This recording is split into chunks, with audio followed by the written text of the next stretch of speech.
I lived in a peaceful home until everything changed. My name is Emily, and I grew up in what I thought was the perfect family. My father was the breadwinner, strong, hardworking, and always ready to help. My mother was warm and caring, keeping everything in order, from food to the love that bound us together. They seemed like the perfect couple that defied modern relationships. To the outside world, we were the model of happiness, and for a long time I believed it too. Growing up, I looked up to my father. He was my hero. When I was younger, I followed him around the house, helping with little things like fixing the car, mowing the lawn, or even the odd DIY projects he liked to start but never finish. He was always patient with me, explaining how things worked and letting me be his little helper. I felt special being around him. We had our own little world. My mom would smile when she saw us working together, and I thought our family would always be like that, full of love and warmth. As I got older, our bond remained strong, but began to take a different form.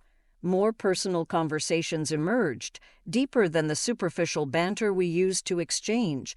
We talked about everything: life, his dreams, my future, and sometimes things that seemed too personal for a father-daughter relationship. But I didn't think it was weird. Dad was someone I could confide in. He was always there for me, even when Mum was busy or too tired to listen to me. We had a connection that was different from the one I had with her, and I didn't think too much about it until one day I noticed something strange. It was a quiet Sunday afternoon. My mom had gone to a friend's house, leaving me and my dad alone in the house.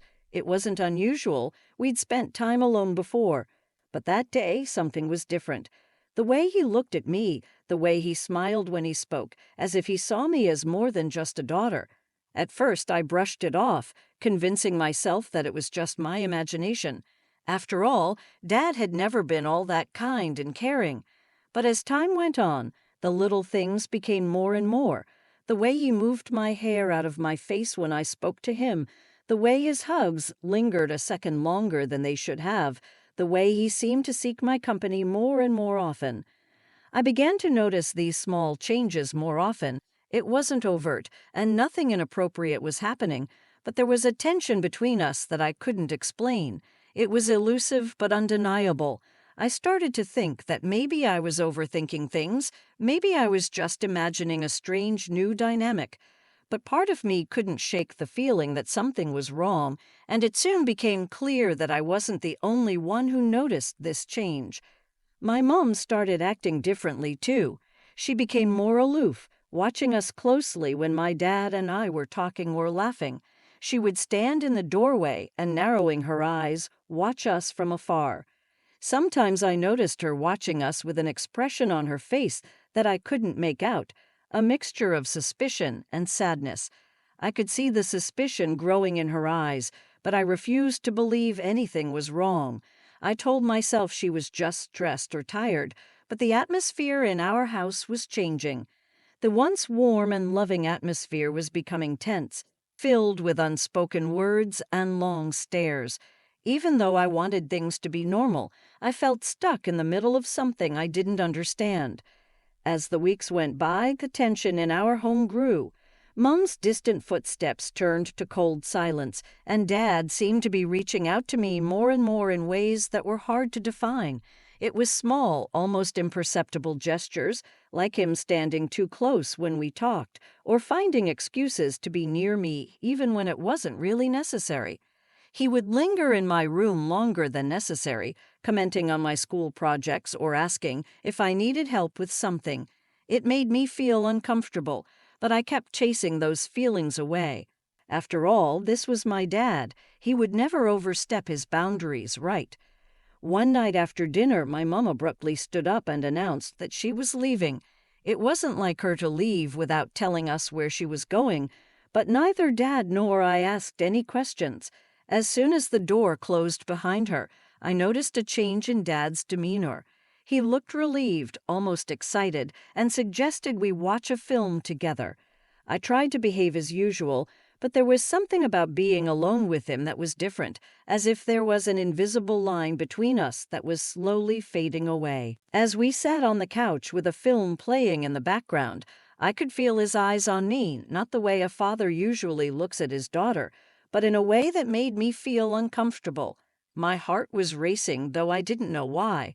I kept my eyes on the screen, trying to ignore the growing discomfort in the room. Suddenly, Dad leaned over and put his hand on my shoulder.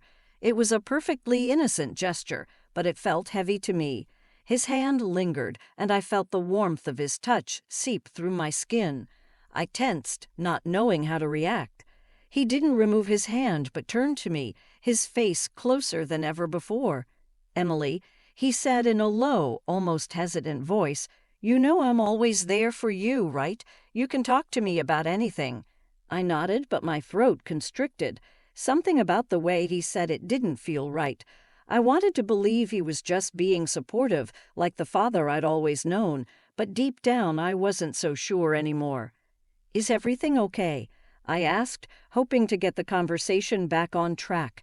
He looked at me for a long moment, his eyes searching mine as if he was trying to decide something. Then, just as quickly as the tension was building, he pulled his hand away and smiled. The smile didn't reach his eyes. "Sure, it's fine," he said, standing up abruptly. "I'm going to check on something in the garage." As he left the room, I exhaled, not noticing that I'd been holding my breath. My thoughts raced at a frantic pace. I was making things up. I was reading too much into innocent moments. I shook my head, trying to dispel the doubts overpowering my thoughts. But no matter how hard I tried, I couldn't ignore my body's reaction when he was around, or the strange feeling that we were on the verge of something wrong. That night, lying in bed, I replayed the events of that evening over and over in my head. I didn't want to believe that anything inappropriate was going on. After all, Dad hadn't done anything, at least nothing overt, but my gut told me that something was changing, and not for the better. The next morning, Mom became even more aloof. She hardly spoke to Dad, and her conversations with me were short and clipped, as if she knew something but wasn't ready to admit it. I'd notice her watching me out of the corner of my eye, her face tense with unspoken questions. She began to avoid being in the same room with both of us, and when we did have dinner together, the silence was almost unbearable. As the days passed, the distance between my parents became more and more apparent. They talked less, barely touched each other, and showed no affection. The house, once full of laughter and light, seemed to shut down.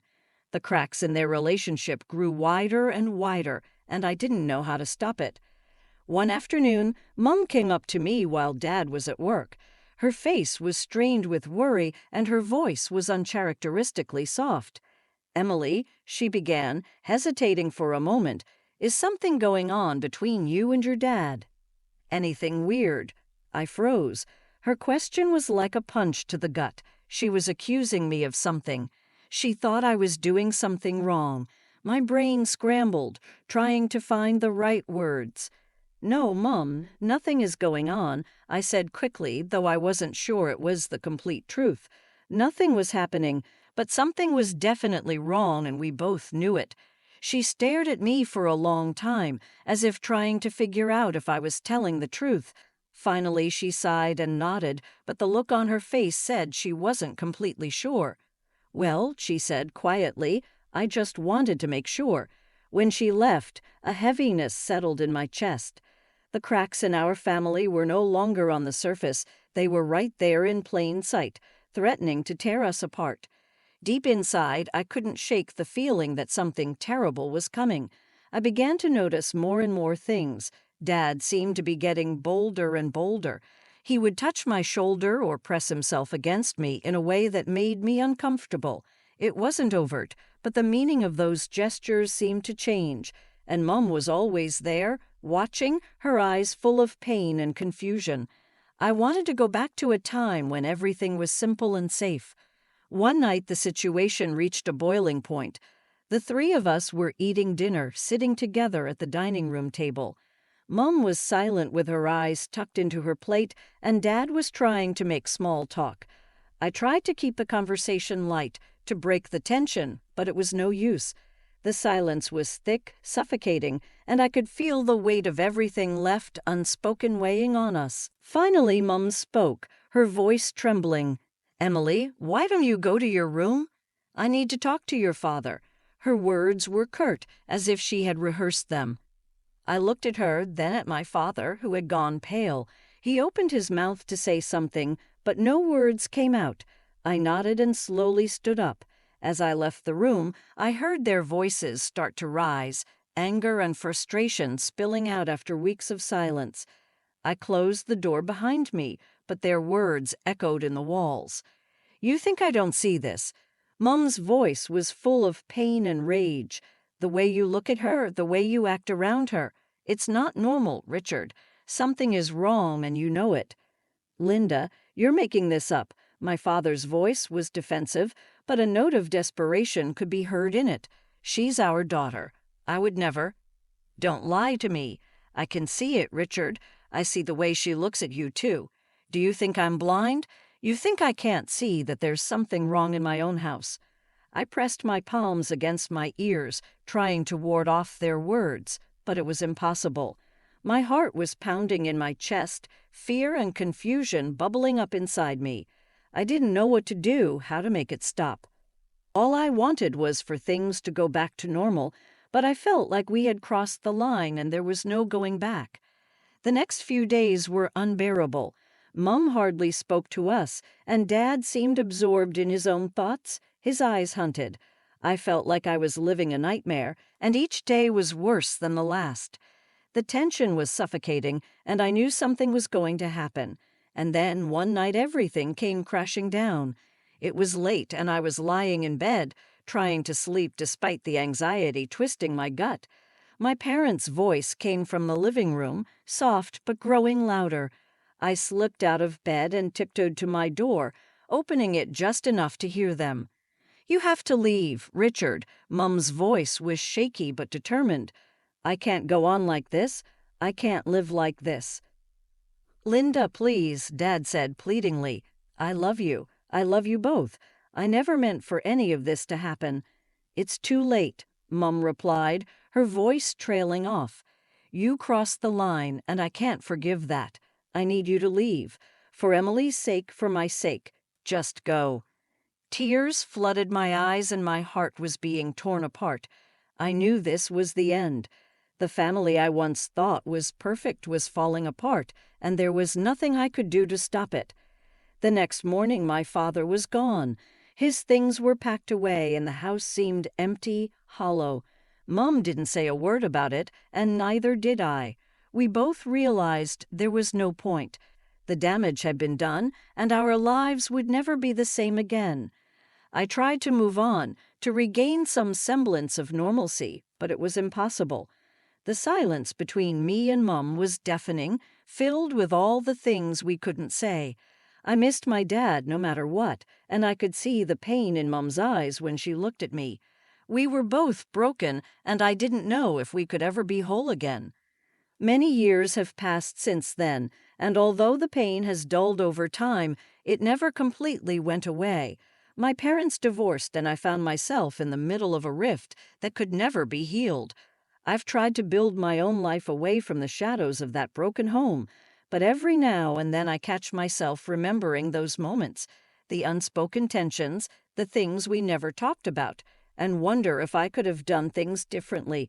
I never spoke to my father again about that night, and our relationship remains strained. We still communicate, of course, but now there is a distance between us that cannot be bridged.